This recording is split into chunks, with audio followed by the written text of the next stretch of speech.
warahmatullahi wabarakatuh. Alhamdulillah, bersyukurillah, nikmatillah, la haula wala quwata illa billah. Yang dirahmati oleh Allah, Prof. Muhammad Sholeh, MPD, PNI, Bapak Ibu kalian para pemirsa, semoga kita sekalian pada saat ini sehat walafiat dan penuh keberkahan, sehingga di saat pandemi COVID ini kita masih mampu untuk melakukan aktivitas kita dengan baik. Alhamdulillah pada malam hari ini Prof. Sholeh bisa ikut bergabung bersama untuk berbagi dengan kita, khususnya keahlian beliau adalah soal sholat tahajud yang secara pribadi maupun secara empirik Prof. Sholeh sudah melakukan, sehingga malam hari ini kita mendapatkan pencerahan bagaimana sebenarnya sholat tahajud itu. Insya Allah kita semua sudah melakukan, tetapi malam ini yang kita tunggu-tunggu bahwa sholat tahajud kita itu perlu kita segarkan kembali, apakah dari sisi kuantitas jumlah rakaatnya, apakah dari sisi kualitasnya, sehingga khusyuk dan tumakninannya itu yang perlu kita bangun kembali agar sesuai dengan apa yang pernah diteliti oleh Prof. Sholeh itu. Prof. Sholeh, saya hanya memberi pengantar sebentar, nanti secara panjang lebar. Tentu waktu yang terbatas ini bagi Prof. Sholeh belum bisa merangkum seluruh ilmu yang sangat ditekuni oleh Prof. Sholeh tentang sholat tahajud, hubungannya dengan imunitas tubuh kita. Kalau Allah Subhanahu wa taala berfirman di surat Al-Isra 17 ayat 79, A'udzubillahi minasyaitonir rajim, wa minal laili fatahajjat bi nafilatan lak asa ayyab asa rabbuka maqamam mahmuda. Maka nanti insya Allah akan dijelaskan panjang lebar. Kalau dari sebagian malam kita diperintah untuk fatahajat di nafilatan sebagai ibadah tambahan, yang semoga ibadah tambahan itu ayat asa rabbuka yang akan mengangkat kita semua, yang akan diangkat oleh Allah di tempat yang terpuji. Tempat yang terpuji itu apakah kedudukan di dunia, apakah termasuk bagiannya adalah imunitas tubuh itu, kesehatan kita yang prima. Nah itu Prof. Sholeh ahlinya yang nanti akan bisa menjelaskan. Tentu tidak cukup kalau hanya cuma 1,5 jam. Nah semoga paling tidak malam hari ini bisa memberi pengantar bahwa tahajud kita yang sudah benar dan apa yang mesti harus kita perbaiki. Kalau Aisyah ditanya oleh seseorang bagaimana berapa rakaatkah sholat tahajudnya Rasulullah, maka Aisyah ya Ramadan atau tidak Ramadan ya 13 rakaat itu. Tapi walatas almin husnihina, tapi jangan kau tanya bagaimana bagus dan panjangnya sholat Rasulullah itu. Apakah itu yang nantinya akan menjadi tekanan malam hari ini? Sehingga kalau dulu kami sering mengundang Prof. Sholeh sholat tahajud bersama-sama dengan kolega kami di klinik Paradita Surabaya itu, yang memang betul-betul khusyuk, betul-betul panjang dan lama, dan betul-betul tumaknina kita diajak sebagai malam untuk mendekatkan diri kepada Allah. Nah, Prof. Soleh sepenuhnya kami serahkan. Semoga malam hari ini kita mendapatkan himmah. Amin. Ya Rabbal Alamin. Matur nuwun. Baik, terima kasih Ustaz. Assalamualaikum warahmatullahi wabarakatuh. Waalaikumsalam warahmatullahi wabarakatuh. Bismillahirrahmanirrahim. Alhamdulillahilladzi lam yukhlaqil jinnu wal insu illa liya'budu. Wala asbagha alaihim ni'amahu illa liyuhmadu. Wala unzila alaihim kutubuhu wa ursila ilaihim rusuluhu illa liyu'rafu. Nahmaduhu subhanahu hamda abdin yakhafu minhu wa yarjuh. Asyhadu an la ilaha illallah wa asyhadu anna Muhammadan abdu wa rasuluh. Allahumma sholli ala Muhammad wa ala ali Muhammad.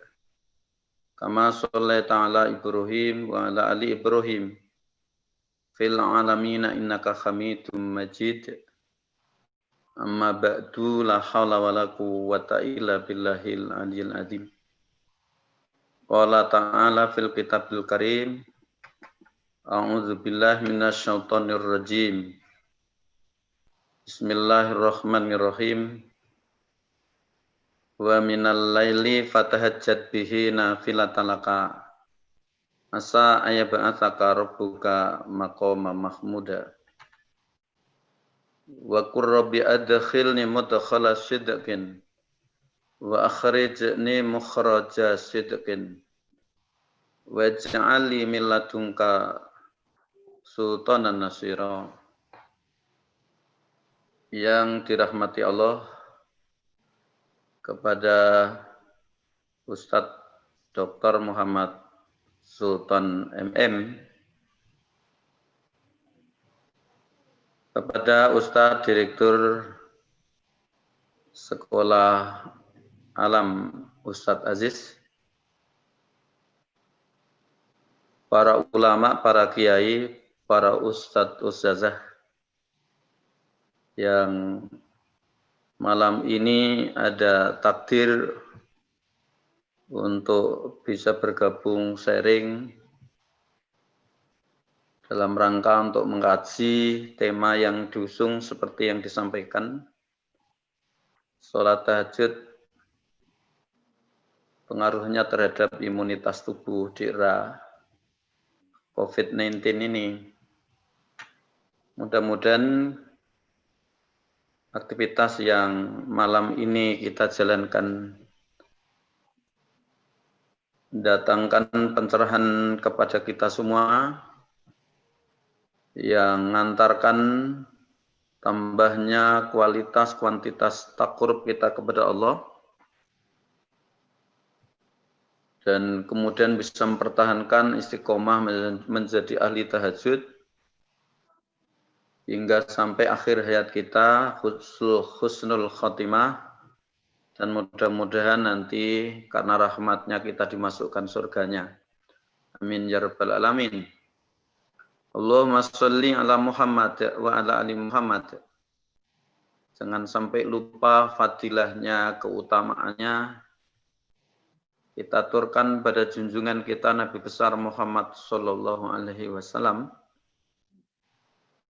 Tentu juga para ahlil bait, keluarganya, para sahabatnya, para tabi'in, tabi'unat tabi'in, dan mudah-mudahan kita yang berusaha untuk meneladani dan menegakkan sunnahnya ini nanti diakui sebagai umatnya, lantas di akhirat nanti mendapatkan syafaatnya. Bapak Ibu yang dirahmati Allah, bicara tentang pengaruh sholat tahajud terhadap peningkatan respon imun kita, maka terlebih dahulu kita kenal Apa itu sehat?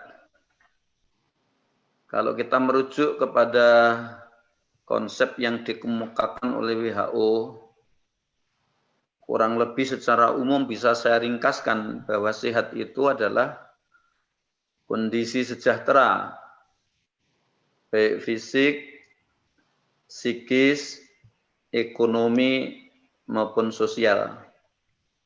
Jadi pengertian sehat itu spektrumnya luas.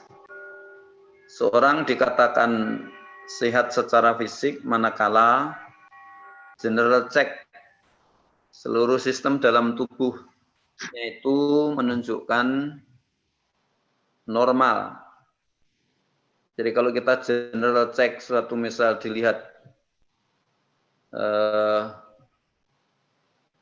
eritrositnya, leukositnya, antibodi imunoglobulin A, MGDI, kemudian serotonin, beta endorfin, melatonin, begitu juga kreatinin, urium, dan tentu komponen-komponen yang lain jika menunjukkan normal secara laboratoris, maka menunjukkan bahwa kita ini sehat secara fisik.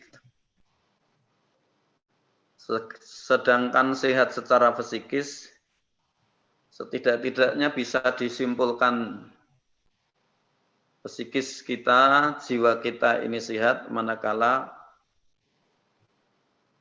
terlihat dalam berpikirnya itu sistematis, logis.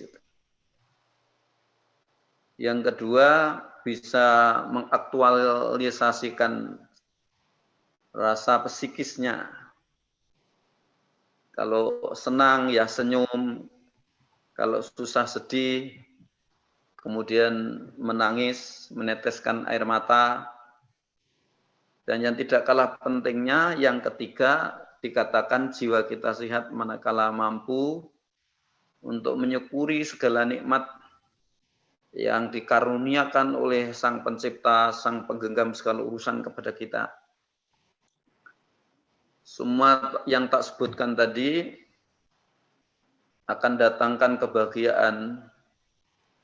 Dan kebahagiaan ini nanti akan berpengaruh seluruh sistem dalam tubuh kita. Sistem respirasi pernapasan kita tidak akan terganggu.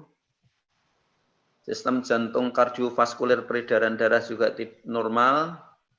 Sistem pencernaan, sistem pembuangan, sistem reproduksi, sistem imun itu sendiri, sistem sel, sistem saraf, sistem endokrin hormon, dan sistem-sistem lain, maka akan menjadi normal. Sekiranya kita ini pandai untuk bersyukur atas nikmat karunia Allah.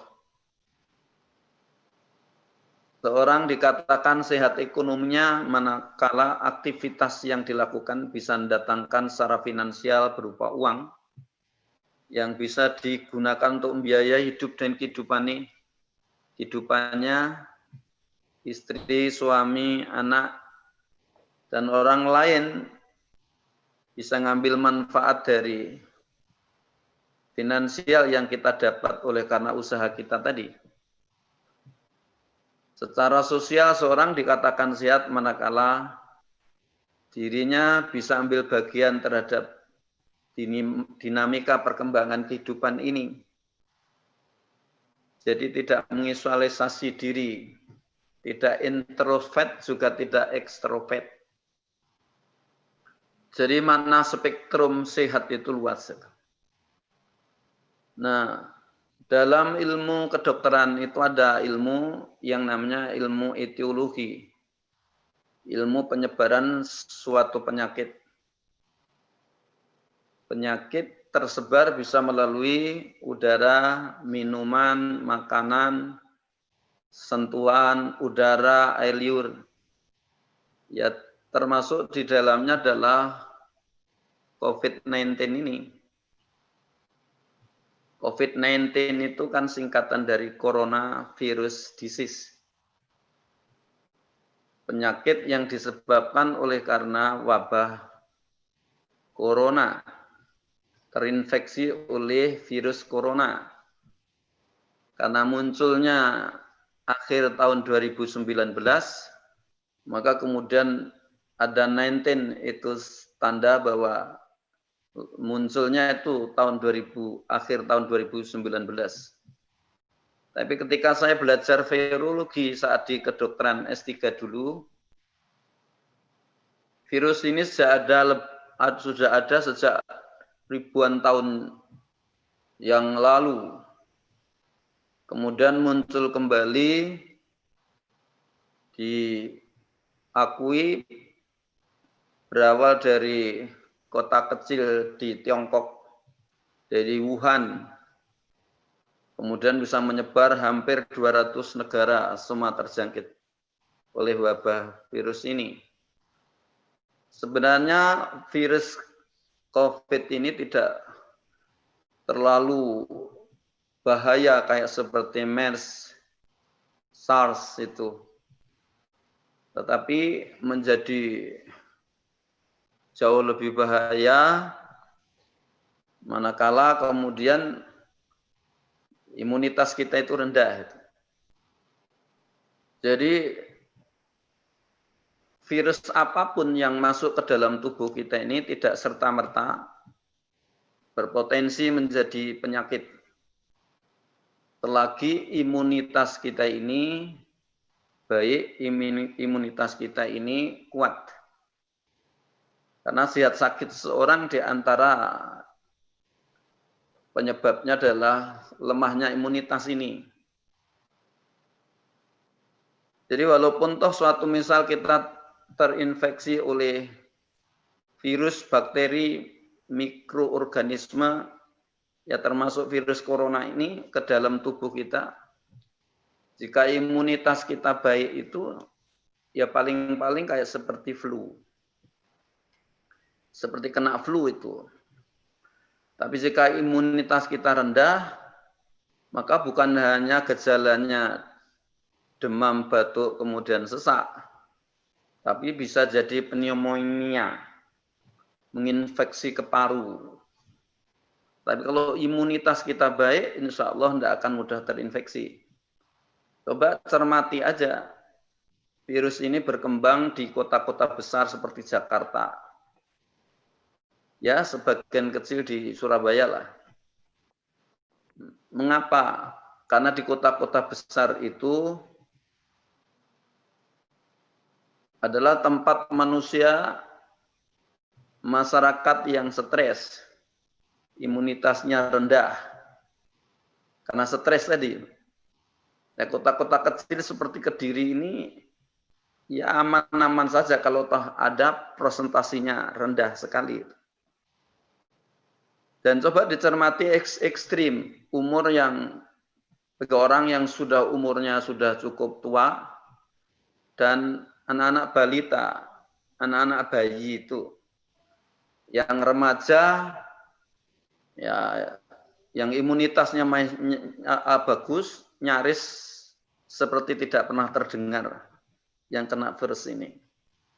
Dan hasil survei virus corona itu menjangkit bagi siapa saja yang sebelumnya sudah membawa sakit bawaan.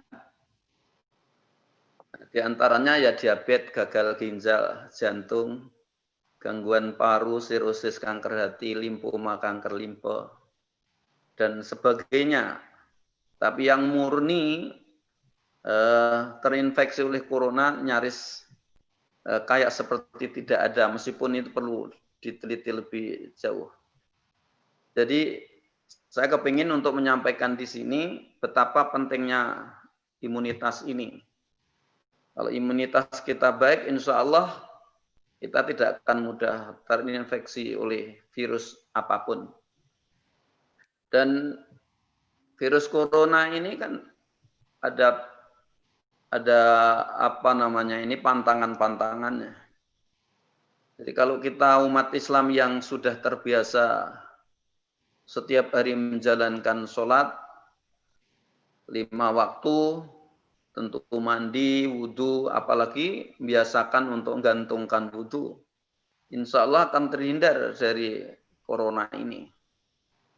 Lalu yang kedua, jika imannya ini kokoh, imannya kuat, insya Allah juga tidak akan mudah. Bukan hanya corona, tapi penyakit-penyakit lain. Jadi ada korelasi signifikan antara kokohnya iman dengan sakit.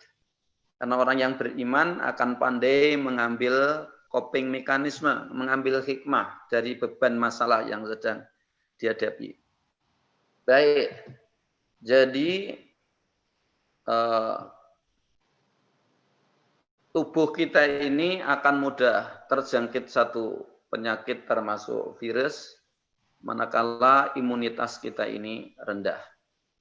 Begitu juga penyakit hati. Kita tidak mungkin akan mudah terjangkit penyakit hati kalau istilah Imam Ghazalinya dalam Ihya Ulumuddin. Di belakang saya ini kan ada itu kitab-kitab Itikafus Sadah, syarahnya Ihya Ulumuddin. Kita tidak mungkin akan terjangkit penyakit hati karena virus penyakit hati itu adalah seton. Dan seton tidak mungkin akan menginfeksi kita manakala kita tidak punya madkhal. Madkhal itu jalan masuk. Jadi kalau memang kita tidak membuka pintu hati kita, memberi kesempatan ruang lebar kepada setan, ya tidak akan terinfeksi dengan virus setan itu. Tapi kalau kita memang membuka lebar-lebar al-madkhal ini, jadi al-madkhal itu sudah penyakit dan akan datangkan penyakit lain. Maka dalam Al-Quran surat Al-Baqarah ayat 10, fi qulubihim maradun fazadahumullahu marada. Jadi dalam hati mereka itu ada satu penyakit dan penyakit itu akan menggada. Jadi kurang lebih ada di sakit fisik ada komplikasi, dari sisi psikis juga ada komplikasi itu. Oleh karena itu kalau kepingin iman kita kuat, imun kita kuat, jadi imun kita kuat, tidak ada lain kecuali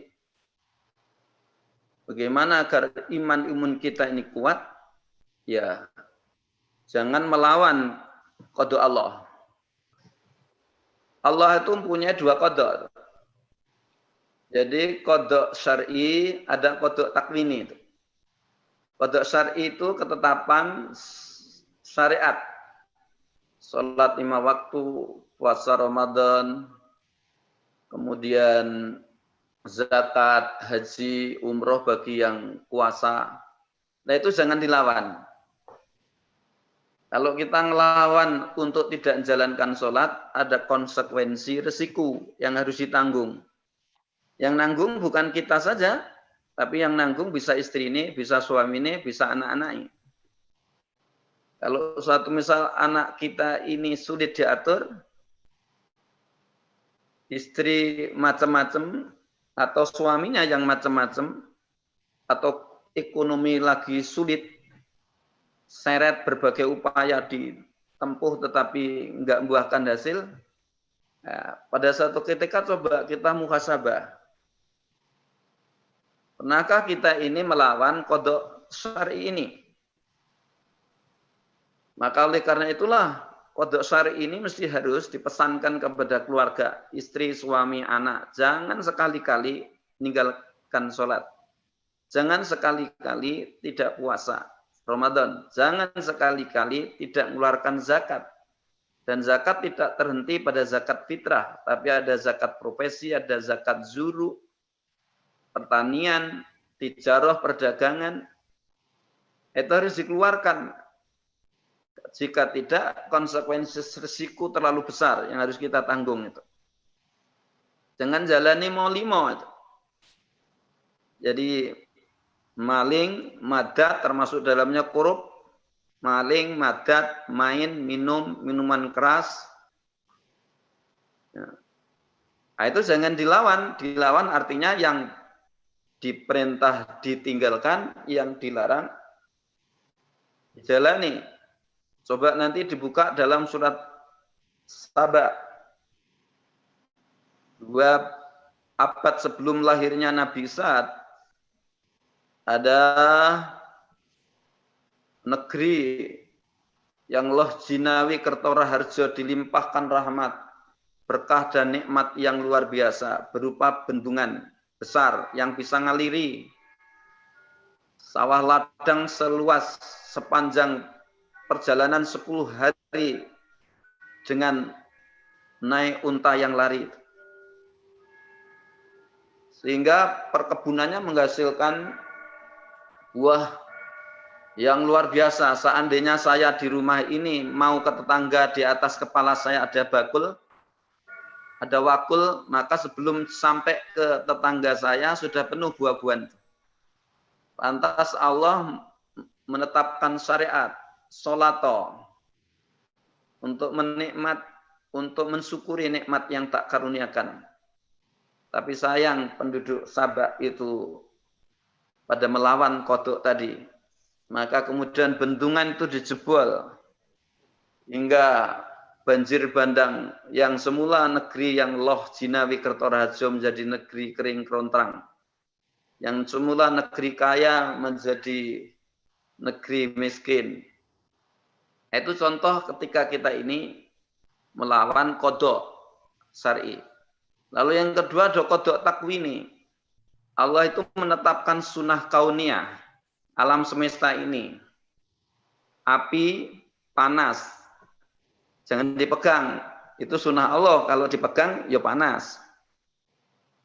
Air jika diletakkan di tempat dengan suhu 0 derajat Celcius, ya akan membeku. Nah, jangan mencoba, kalau diletakkan itu ya sudah tunduk pada sunnah Allah, yang membeku. Jangan tidak makan. Kalau tidak makan, lapar.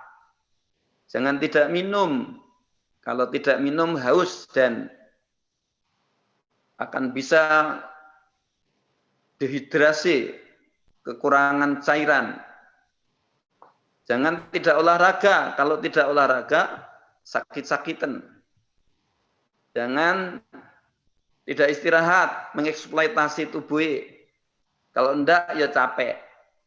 Dan ini kodok takwini namanya. Jangan nebangi pohon di ereng-ereng gunung. Nanti akan mendatangkan erupsi banjir, longsor. Nah, jadi Allah sudah menetapkan kodok dan kodarnya ini tadi.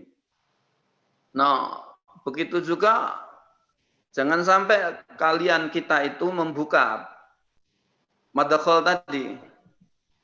Madkhal jalan masuknya setan tadi. Nah sekarang madkhal itu apa? Banyak madkhal itu. Yaitu khirs. Khirs wal hasad. Jadi kalau hati kita ini membiarkan mencintai dunia berlebihan, semua serba berlebihan, mencintai istri berlebihan, mencintai suami berlebihan, mencintai jabatan berlebihan. Yaitu ada sunnah Allah, ada konsekuensi resikonya. Kita akan mudah terjangkiti oleh setan. Setan akan menyesatkan kita. Maka kemudian Rasulullah pernah mengingatkan kepada para sahabatnya, wahai sahabatku, hati-hati kalau kalian terjangkit satu penyakit, yang penyakit itu pernah menjangkiti umat-umat sebelum aku. Penyakit apa ya Rasulullah? Jawab Rasulullah, khirs wal hasad. Cinta dunia, kemudian nanti takut berjuang, takut mati, takut berkorban. Jadi kalau kita mencintai jabatan berlebihan, mencintai harta benda berlebihan, rumah berlebihan, mobil berlebihan, ya akan mudah kita tergoda. Karena kata Rasulullah, matamu akan buta, telingamu akan tuli, mulut lidahmu akan bisu. Bahkan tubuhmu akan lumpuh. Itu kata Rasulullah. Hadis lain lagi, di akhir zaman ada banyak seorang istri yang mencelakakan suaminya. Ya. Kemudian sahabat bertanya, bagaimana istri mencelakakan suaminya? Ya Rasulullah. Kemudian Rasulullah menjawab, banyak istri yang menuntut kepada suaminya melebihi dari kapasitas kemampuan suaminya. Sehingga terpaksa suaminya melawan kodoknya Allah. Ya tadi molimo tadi. Bisa maling, bisa korupsi, dan seterusnya. Jadi, kalau kita tidak membuka pintu madkhal ini tadi, khiras mencintai dunia, setan tidak akan menggoda kita. Setan tidak akan menyesatkan kita. Jadi, kita sendiri sebenarnya yang berikan peluang untuk kita ini sakit, terinfeksi oleh setan, dimasuki oleh setan, disesatkan oleh setan. Lalu berikutnya hasad, dengki, iri hati. Ketika menyaksikan di tangan orang lain ada sesuatu, hati menjadi tidak enak.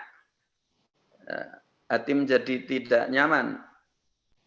Kemudian kita melakukan sesuatu yang menyebabkan kebencian kepada orang itu. Bisa menyebarkan kabar bohong, fitnah, dan seterusnya. Maka nanti bisa dibuka di Sunan Abu Dawud. Jilid 2 hadis 267. Di situ akan menceritakan ketika Nabi Nuh membuat kapal dan kemudian semuanya dipersilahkan untuk masuk. Dalam wakilah ada 73 orang umatnya yang ikut beriman kepada Nabi Nuh. Setelah kemudian hujan turun lebat, tiba-tiba di dalam kapal itu ada seseorang yang tidak muda lagi. Tapi Nabi Nuh tahu bahwa itu adalah iblis, laknatullah. Kemudian Nabi Nuh ngusir, wahai iblis laknatullah, mengapa kalian bergabung di sini? Silakan kalian tinggalkan tempat ini. Nuh, izinkan aku bergabung sebentar saja. Enggak apa-apa, fisik dan tubuh umatmu itu mengikutimu. Tapi aku hanya kepingin hatinya itu gantungkan padaku. Nabi Nuh marah. Silakan cepat kalian tinggalkan tempat ini. Nuh, walaupun toh bagaimana engkau sudah berjasa kepadaku, maka aku akan pesan kepadamu. Ada 3 hal dari 5 yang tak sampaikan 3 hal kepadamu.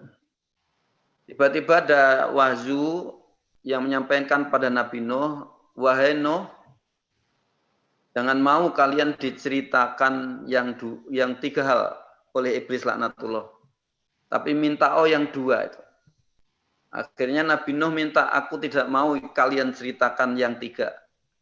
Tetapi aku minta kalian sampaikan yang 2.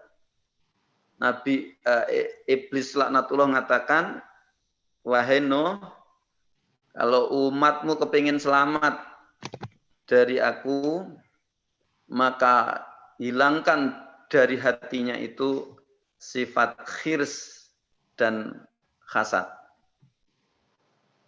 Aku terkutuk lantaran aku hasad, dengki, iri hati. Dan Adam kemudian terlempar dari surga lantaran al-khirs. Jadi kalau imun kita kepingin kuat, kokoh, diantaranya adalah jangan biarkan hati ini terjangkit satu penyakit khirs dan hasad. Lalu al-madkhal lagi dalam kitab Ajaibul Qalbi oleh Imam Ghazali adalah ghadab, marah, dan syahwat. Kalau khiris tadi mencintai segala hal yang banyak, berlebihan. Kalau syahwat itu satu hal, tapi dicintai berlebihan. Itu namanya syahwat. Nah, jadi kalau kepingin iman imun kita kuat, jangan sampai mudah marah. Seorang sahabat bertanya kepada Rasulullah, "Ya Rasulullah, sudah banyak syariat yang tak jalani. Kami mohon untuk diajari yang paling pendek, mudah tak hafalkan, dan ngantarkan aku bisa masuk surga." Rasulullah katakan, "La taghdab," jangan marah. Besoknya lagi, hari kedua, kembali menjumpai Rasulullah. "Ya Rasulullah, sudah saya hafalkan ya Rasulullah apa yang kau sampaikan kemarin. Pada kali kedua ini aku minta ditambah." Jawab Rasulullah tetap, "La taghdab," jangan marah. Hingga sampai ketiga kalinya tetap pesannya ada, "La taghdab." Sang sahabat ini penasaran. Ternyata setelah direnungkan dalam-dalam, pengaruh marah itu amat sangat luar biasa. Bapak Ibu yang dirahmati Allah, kajian neurologi. Bukankah dalam hadis meriwayatkan kalau kita tidak sanggup untuk sedekah dengan materi,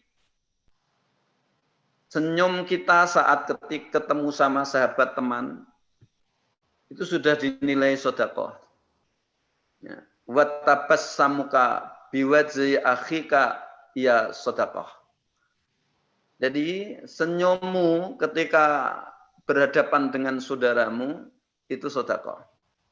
Kajian neurologi ternyata membuktikan ketika kita senyum, saraf yang digunakan, jadi saraf muka kita ini, saraf wajah kita ini hanya melibatkan saraf 17 saraf saja. Tapi pengaruh kesehatannya luar biasa. Kita akan terasa bahagia, manis air muka kita. Padahal yang melibatkan 17 saraf dahi kita ini, 17 saraf wajah kita ini. Tapi kalau kita ini bersengut itu, ada 33 saraf yang dipakai untuk bersengut itu. Dan pengaruh terhadap tubuh kita, negatif terhadap tubuh kita ini besar.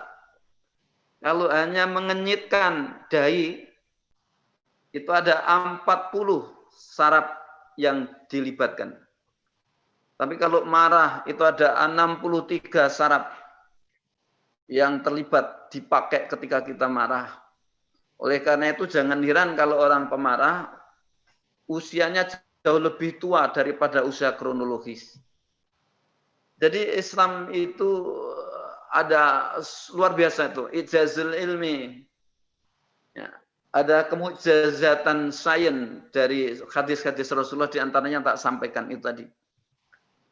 Kalau pernah belajar silat, ada kan teknik bagaimana agar lawan tidak rasional dan bisa dipukul kalah. Ya, diantaranya mancing agar bagaimana lawan itu marah. Kemudian tidak akan berperilaku rasional. Nah, oleh karena itu hati-hati. Ketika kita marah, yang semuanya semula lemah lembut menjadi kasar. Bahkan tidak terkendali, kata-kata yang jorok, kata-kata yang membuat yang dengar itu sakit hati.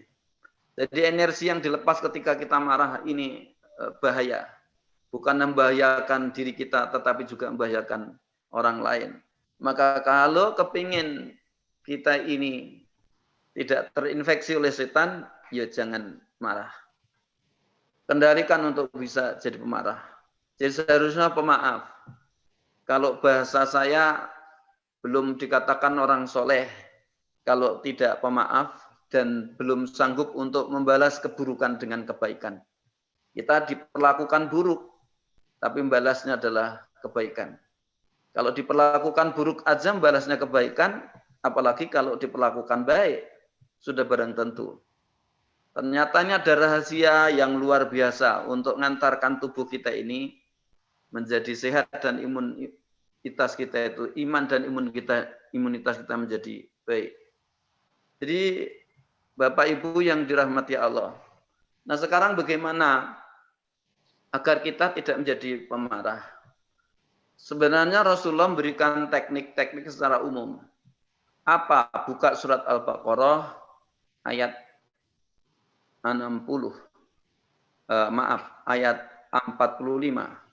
A'udzubillahi minasyaitonirrajim. Bismillahirrahmanirrahim. Wasta'inu bis-sabri was-sholati wa innaha lakabiratun illa 'alal khashiin. Minta tolonglah kamu dengan sabar dan salat.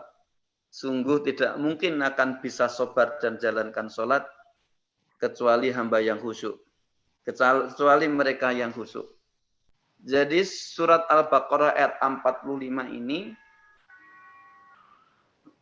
menyerukan kepada kita, kalau kita dihadapkan banyak problem, apa saja, baik problem pribadi, keluarga, pendidikan, kesehatan, ekonomi, Allah sudah memberikan tip, termasuk tadi mengendalikan nafsu amarah tadi. Dengan apa? Wasta'inu bis-sabri was-sholati wa innaha kabiratun illa 'alal khashiin. Jadi tipnya diminta untuk mandi, kemudian ngambil air wudu, sholatlah 2 rakaat. Dan terus lantas sholat apa itu? Ya sholat mohon kepada Allah agar dimudahkan untuk mengendalikan marah. Karena marah itu asalnya dari setan. Setan itu terbuat dari api. Nah ini pun pantangan yang dikemukakan oleh setan sendiri, oleh iblis laknatullah sendiri. Saat ketika Nabi Musa hendak bertahanus ke Jabal Tursina, kemudian iblis laknatullah menjumpai itu Nabi Musa, tolong sampaikan kepada Tuhan, aku kepingin untuk bertobat. Apa yang harus tak lakukan? Sepulang dari Jabal Tursina, Nabi Musa mendapatkan wahyu, suruh untuk menyampaikan kepada iblis laknatullah, agar iblis laknatullah bersujud di kuburannya Nabi Adam. Ketika disampaikan pada iblis, wahai Musa, saat hidup saja aku tidak mau bersujud, apalagi sudah jadi bangkai. Tidak mungkin. Tidak mau. Itulah iblis laknatullah. Lantas dirinya menyampaikan pada Nabi Musa, Musa, walaupun demikian, kamu punya jasa kepada saya. Nah, aku kepingin untuk menyampaikan dan sampaikan kepada umatmu. 3 hal. Kalau dirinya marah, supaya ingat kepadaku. Itulah aku. Kalau dirinya duduk berdua dengan lawan jenis yang bukan muhrim, ingatlah yang ketiganya aku. Yang ketiganya, ingatkan kepada umatmu saat berjuang, memperjuangkan, menegakkan kebenaran agama Allah, akan tak ingatkan kepada anak-anak ini. Sehingga dirinya sudah tidak lagi mau berjuang karena pertimbangan keluarganya. Jadi marah itu adalah madkhal dari setan tadi. Maka caranya, teknik secara umum diberikan oleh Allah kepada kita, wasta'inu bis-sabri was-shalah. Sebenarnya ini bukan problem apa namanya itu khusus untuk marah, tapi segalanya masalah. Tapi sayang, kita ini belum menjadikan sholat itu sebagai sarana untuk menyelesaikan segala urusan. Sakit, bukan kok kemudian terlebih dulu ngambil air wudu sholat, mohon perlindungan kepada Allah untuk disembuhkan. Tapi orientasinya mesti kepada selain Allah. Kalau tidak ke dokter, ya kemudian cari obat sendiri, ke apotek. Jadi orientasinya kepada selain Allah. Tapi Allah mengajarkan kepada kita, termasuk para nabi, rasul, para sahabat, kalau ada masalah, larinya mesti ngambil air wudu untuk sholat. Sholat itu mempunyai pengaruh yang dahsyat. Bapak Ibu yang dirahmati Allah, kalau kita ini dengar senjata, mesti apa yang terbesit dalam benak kita kan itu bom atom, ya. Kemudian tank, kemudian pistol, AK-17 dan seterusnya itu. Padahal ada senjata yang paling dasar, yang mengalahkan segalanya itu tadi. Senjata itu apa? Senjata sholat. Bapak Ibu yang dirahmati Allah, coba seluruh energi yang ada di muka dunia ini, di permukaan dunia ini, itu dititipkan oleh Allah kepada malaikat. Jadi kalau kita menyaksikan ada daun yang jatuh, itu sebenarnya kinerja malaikat atas perintah Allah. Kalau kemudian ada hujan turun, itu ada kinerja malaikat atas perintah Allah. Matahari terbit, terlihat di timur dan tenggelam di barat, itu kinerja malaikat, itu perintah Allah. Seperti saya kayak begini di hadapan Bapak Ibu, ini kinerja malaikat atas perintah Allah. Nah, semua ini energi yang dititik pada malaikat diberikan pada makhluknya. Energi itu dikumpulkan pada malaikat Jibril. Ingat, semua energi yang ada ini oleh Allah dikumpulkan kepada malaikat Jibril itu. Kemudian didistribusikan kepada malaikat-malaikat lain. Kita ingat ketika malaikat Jibril mengikuti Mi'raj. Jadi Rasulullah Isra Mi'raj dari Mekah ke Masjidil Aqsa, dari Masjidil Aqsa naik ke Sidratul Muntaha, di ujung Sidratul Muntaha Rasulullah menyaksikan pemandangan yang amat sangat mengagumkan. Pemandangan apa? Jibril menampakkan dalam bentuk wujud aslinya. Dalam kitab Daqaiqul Akbar, dalam sebuah hadis Rasulullah cerita, malaikat Jibril itu punya sayap sebanyak 600 sayap. Ya. Jadi terlihat itu 600 sayap. 600 sayap ini kalau satu sayap saja ini dibentangkan, maka lebih luas sayapnya malaikat Jibril daripada dunia seisinya ini. Nah, ketika kasus Nabi Lut yang umatnya dilarang untuk tidak lesbi, tidak homoseks, kemudian tetap menjalankan itu, ada 7 kota yang Allah perintahkan pada malaikat Jibril, bentangkan satu sayap aja. Satu sayap ujungnya saja itu. 7 kota itu diangkat ke atas. Dalam hadis diriwayatkan, binatang-binatang waktu itu pada berteriak-teriak, kemudian dibantai ke bawah, hancurlah negeri Nabi Lut waktu itu. Nah, jadi itu kekuatan malaikat Jibril. Tapi saat ketika sampai pada ujung akhir dari Sidratul Muntaha, Rasulullah ngajak naik ke tempat Lauh Mahfud, tempat yang terjaga, yang belum pernah ada satu makhluk pun bisa ke sana.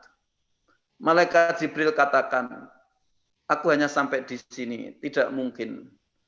Aku sanggup menyertaimu, wahai Rasulullah Muhammad. Kemudian Rasulullah bertanya, apakah kamu belum pernah menjumpai Allah? Jawab malaikat Jibril, antara aku dan Allah ada 70 hijab. Kalau seandainya satu hijab dibuka, semuanya terdiri dari cahaya. Aku ini menjadi hancur. Rasulullah bisa sampai di atas Sidratul Muntaha, di tempat yang tidak bisa kita narasi bahasakan. Rasulullah pernah menyaksikan Allah benar, tapi pun juga tidak bisa dinarasi bahasakan. Karena Allah itu laisa kamitsli syai'un fil ardi wala fis sama. Dari sisi ini bisa diambil pelajaran. Mengapa Rasulullah sampai bisa mempunyai energi yang jauh lebih kuat dari malaikat Jibril? Tidak ada lain kecuali karena sholat. Nah, kita ini belum memulangkan segala urusan kepada sholat. Padahal Allah perintahkan surat Toha, wa'mur ayat 132, nanti dibuka. Wa'mur ahlaka bis sholati, ya. Wa'mur ahlaka bis sholati wastabir alaiha. Nah, Nah, la nas'aluka rizqan, nahnu narzuquk. Perintahkan keluargamu, suami, istri, anakmu untuk menjalankan sholat dan sabar dalam menjalankan sholat. Kalau kamu sholat, la nas'aluka rizqan, aku tidak butuh apa-apa kok kepadamu. Yang beruntung bukan aku, kata Allah. Nahnu narzuquk, malah akulah yang memberikan pada kamu. Dah sahabat-sahabat dulu setiap ada masalah larinya ke sholat. Larinya ke sholat. Ya kalau di siang hari ya bisa sholat hajat. Tapi kalau di malam hari tahajud.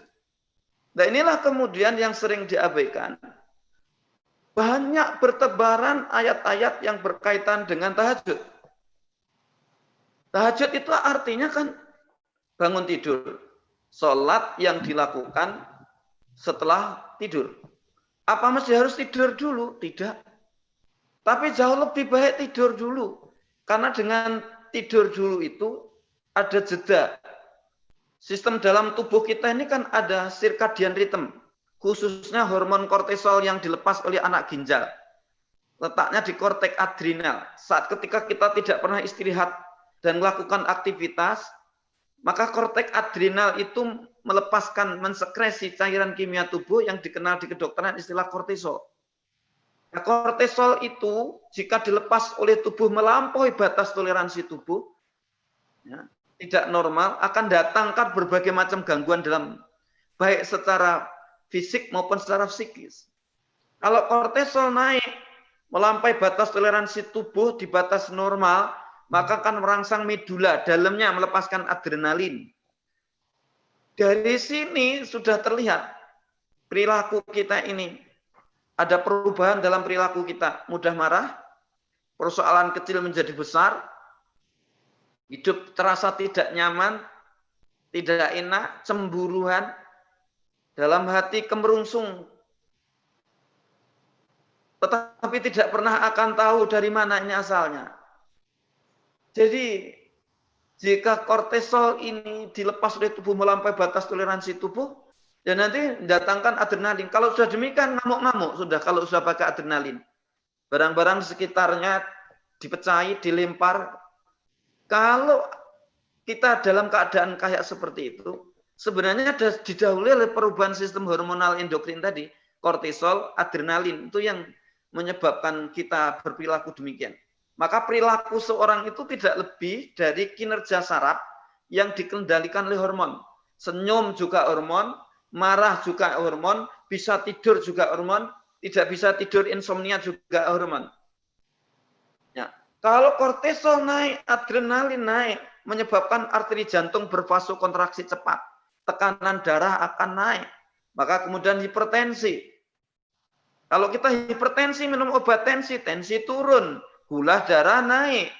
Ketika kita mau minum obat gula darah turun, tensi naik.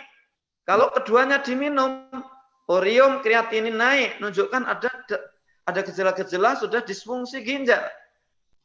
Jadi kalau kita gantungkan obat-obatan itu enggak menguntungkan, bisa menjadikan kekacauan kimiawi dalam tubuh kita ini. Maka Allah sudah memberikan tadi teknik sholat toh. Kalau malam tahajud toh.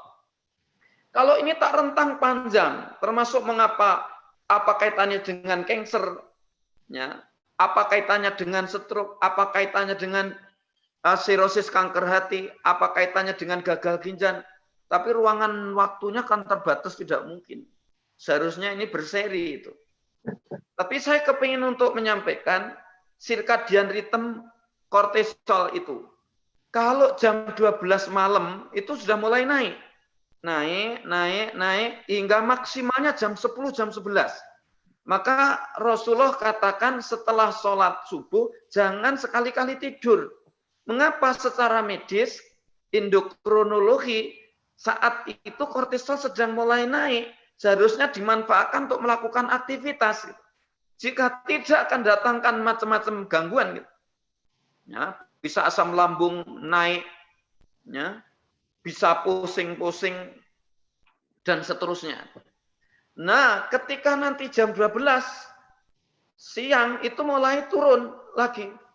turun, maka kita kantuk. Ketika setelah jam 12 menunjukkan bahwa kita butuh istirahat. Jangan dipaksakan itu. Nanti akan datang masalah baru. Hingga sampai nanti jam 1 malam. Itu namanya circadian rhythm. Nah, ketika kita tidur dulu, maka ada jeda itu. Ya, jadi kortisol itu jauh lebih normal ketika kita tidur dulu, maka sholat yang kita gunakan, yang kita lakukan itu, nah, yang kita jalankan jauh lebih khusyuk dibandingkan dengan tidak tidur terlebih dulu. Jadi Bapak Ibu yang dirahmati Allah, Allah sudah mengingatkan kepada kita berkali-kali itu. Seperti tadi sudah disampaikan, wa minal laili fatahajjat bihi nafilatalaka asa ayaba'atsaka rabbuka maqama mahmuda. Dan di sebagian malam bertahajudlah kalian sebagai ibadah tambahan, semoga Tuhan menjadikan kalian hamba yang terpuji. Jika tahajud yang kita lakukan ikhlas, istiqomah, dan jalankan persis seperti Rasulullah jalani. Rasulullah kalau jalani tahajudnya tidak ekstra ekspres. Coba surat yang dibaca, surat Al-Baqarah, surat An-Nisa, dibuka toh di Sahih Bukhari, Sahih Muslim, bab Qiyamul Lail. Surat yang dibaca surat Al-Baqarah, surat An-Nisa, surat Al-Imran, kalau dijusi 5 juz lebih 6 lembar. Maka wajar kalau suatu misal diketahui kemudian kaki Rasulullah sampai bengkak-bengkak. Ya. Jadi kalau kita bengkak bukan karena sholat tahajud, tapi bengkak karena jantung, gangguan jantung karena hidup tidak tenang, tidak tentram tadi.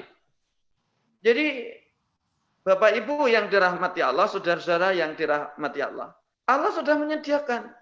Kalau kepingin menyelesaikan segala urusan, tahajud toh, maqama mahmuda, akan terpuji di pandangan Allah.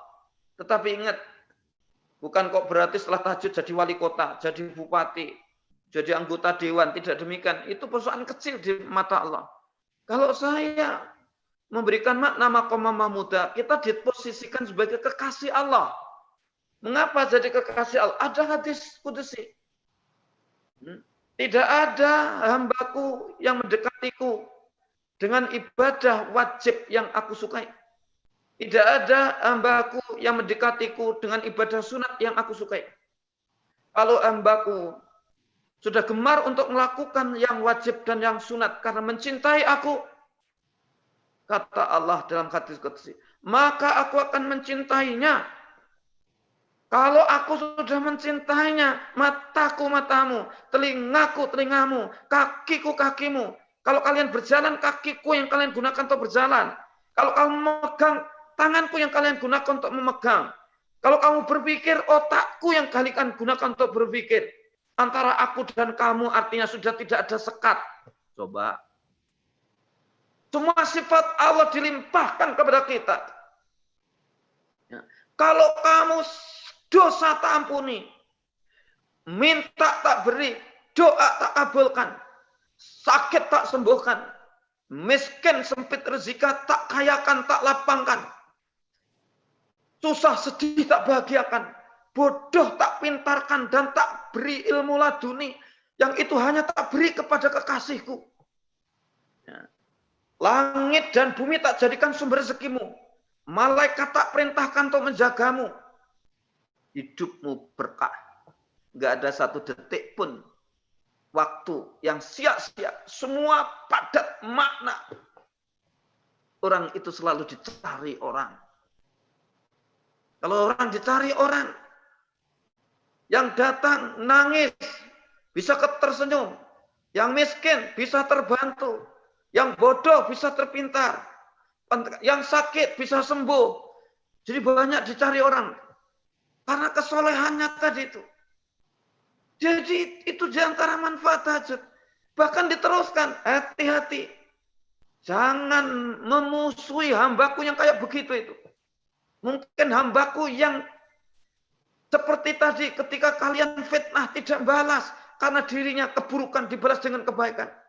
Tapi hati-hati. Jangan terus-teruskan nginjak-nginjak kekasihku. Genderang perang akan kutabuh. Aku yang akan melawan. Jadi Dalam suasana yang kayak begini, tidak usah risau. Allah sudah memberikan tahajud, tahajud, tahajud. Bukankah tahajud disyariatkan? Memang erat kaitannya dengan Rasulullah banyak problem. Pamannya Abu Thalib meninggal dunia. Nah, padahal paman Abu Thalib ini yang membantu Rasulullah, yang backup perjuangan Rasulullah. Meninggal dunia 3 bulan disusul istrinya Sayyidah Khadijah. Semuanya untuk suami ini, untuk perjuangan suami ini. Kalau ada masalah dichattingkan dengan Abu Thalib dan istrinya. Semua tidak ada. Kalau dulu Abu Bakar, kalau dulu itu Abu Jahal, Abu Lahab, nggak berani untuk menggoda, ganggu Rasulullah. Terang-terangan, karena sungkan pada Abu Thalib. Abu Thalib tidak ada berani terang-terangan menantang Rasulullah.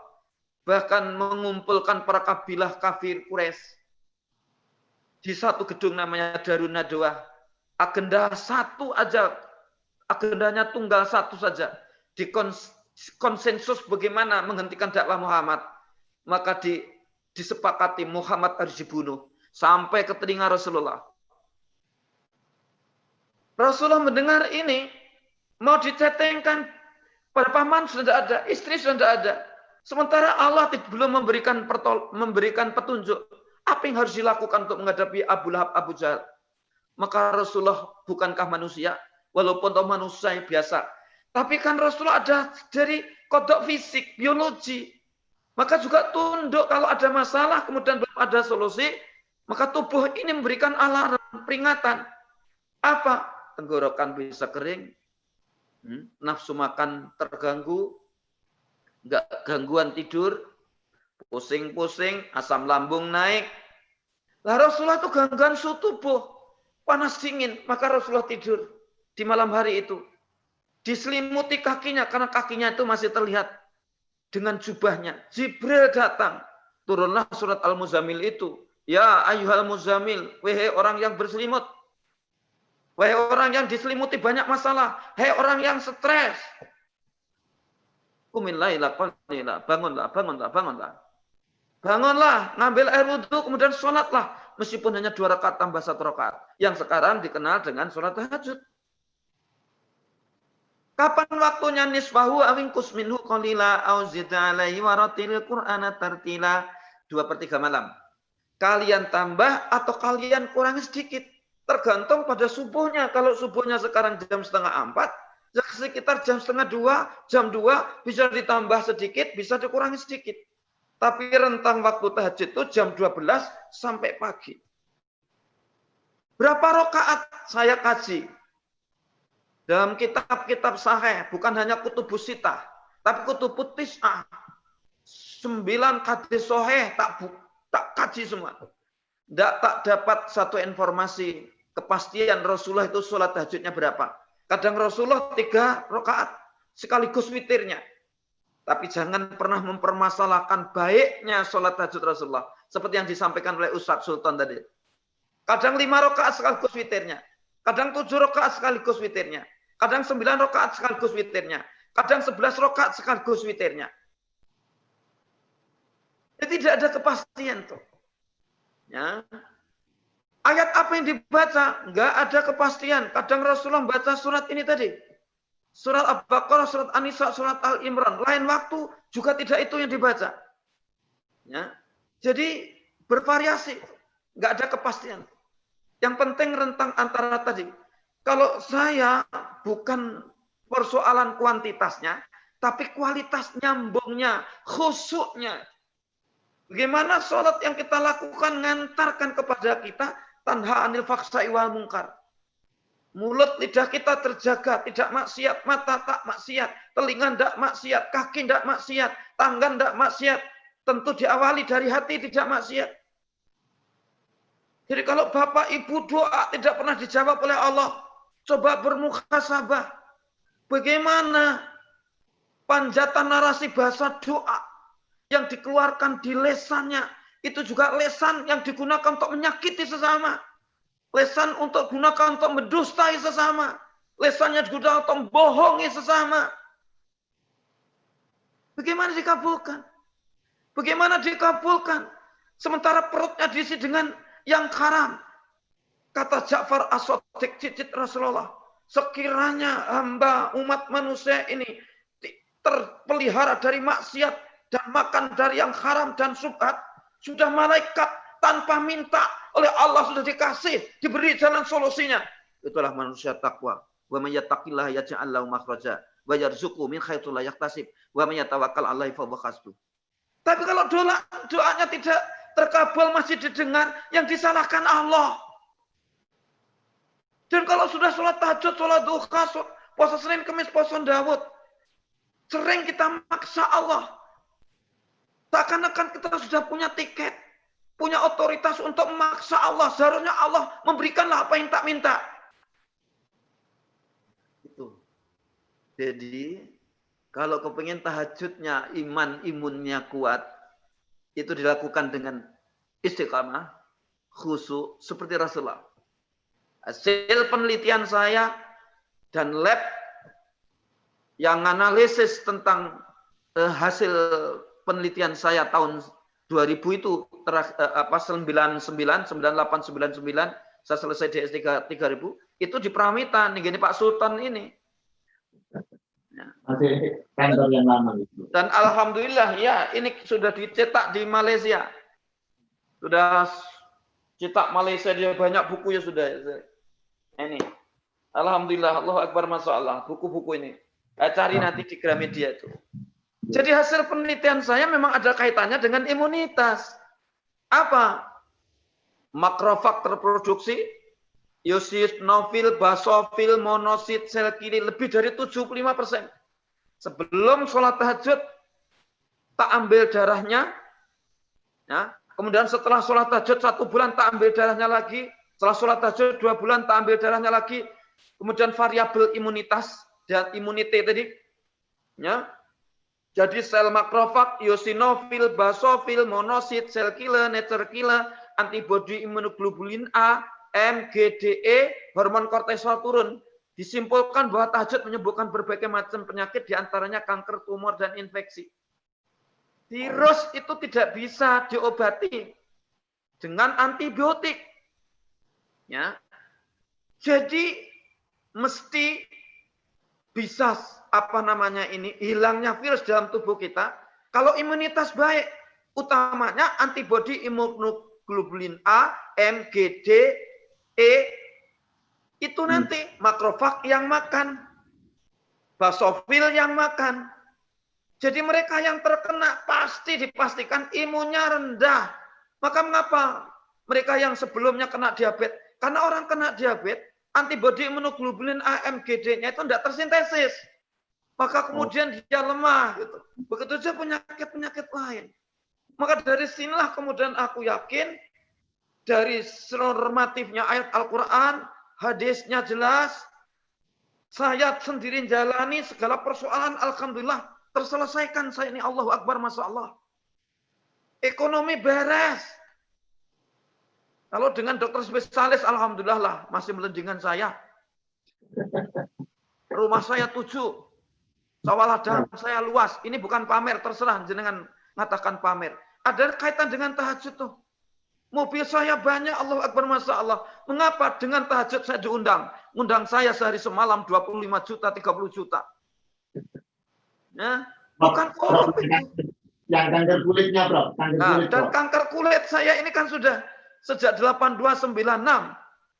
Saya kena kanker kulit. Ke dokter mana sudah angkat tangan. Yang terakhir saya ke Wulingin Blitar. Nah, gini dokter Latif dikasih obat yang ketika saya di kedokteran tahu ternyata itu obat kemo. Ketika tak minum bukan sembuh tapi melempuh sekujur tubuh. Potretnya sekarang masih ada. Saya tidak pernah tidur saya ini di pester. Belum ada keramik itu. Karena panas dan saya gede dulu itu. Ya. Mulai 8296 sejak itu aku sudah tidak ke dokter. Masuk ke masjid tak matikan lampu, tak tutup pintu. Saya sudah pasrah kepada Allah. Dengan doa, ada dalam buku saya itu. Ya Allah, kalau memang hidup saya sudah tidak berkah. Malah ganggu istriku, ganggu anakku, ganggu ibuku, mertuaku, saudaraku. Engkau ambil malam ini. Tapi jangan dicatat aku sebagai hamba yang putus asa, frustasi karena sakit yang kau ujikan kepadaku. Tapi kalau hidup saya masih berkah, orang lain terbantu oleh karena saya, tolong rubah kulitku ini seperti ketika masih kecil dulu, atau engkau rubah sama sekali. Ternyata setelah sudah tidak lagi secara medis, pelan-pelan itu kering. Ini di di telinga dikelupasi oleh istri, belang, terus hingga sampai 96, jadilah seperti ini. Jadi secara normatif, saya ada Al-Quran hadis, jelas, sahih. Ya, secara empiris, saya jalani. Persoalan apa saja sudah terselesaikan, Allahu Akbar, Masya Allah. Ya. Jadi kalau sekarang secara ilmiah, alhamdulillah tak teliti. Yang uji ada 25 profesor itu. Dari berbagai spesialis. Allahu Akbar, Masya Allah, saya bisa menyelesaikan itu semua. Dan alhamdulillah dengan itulah saya sering diundang di luar negeri. Di Jepang. Bahkan sebenarnya kemarin sebelum corona aku diminta 1 bulan itu di Inggris. Nah, tapi karena terbentur oleh tadi tidak jadi, belum jadi ini. Jadi Allahu Akbar, Masya Allah, saya yakin itu ada kaitannya dengan tahajud. Apa yang sedang tak alami sampai sekarang ini.